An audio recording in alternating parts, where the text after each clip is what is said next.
I'm wondering what your take on Jay Powell is during his whole tenure and especially now. Well, I think Jay Powell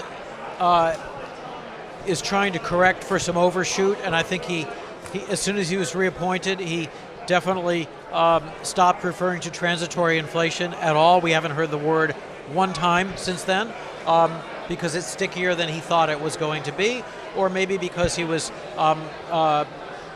looking at a different set of variables when he was determining whether or not he'd be reappointed. You know, once he's reappointed, he has a little bit more liberty in how he acts, and can be subject to more criticism and maybe be able to take it better. So right now, I think he's doing a good job at trying to wring out some of that inflation.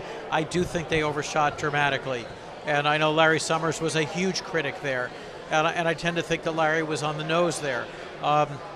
As I mentioned earlier, I think if you go back in the history of the Fed, William McChesney Smith used to say, Martin rather, used to say that the role of the Fed is take away the punch bowl just when the party's starting.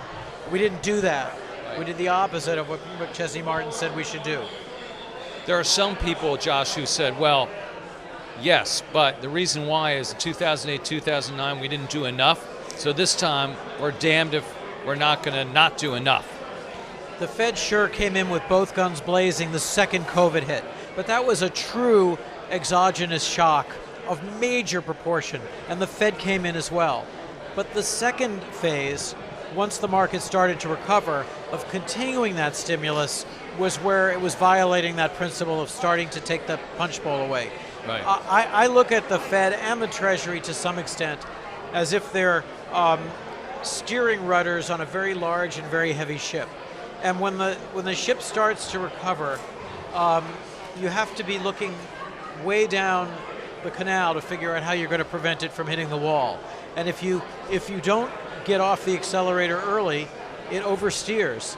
And you compound that institutional oversteering with human nature tendency to oversteer in terms of greed and fear. And I think it can be a volatile combination, and that's a little bit of what we're seeing now.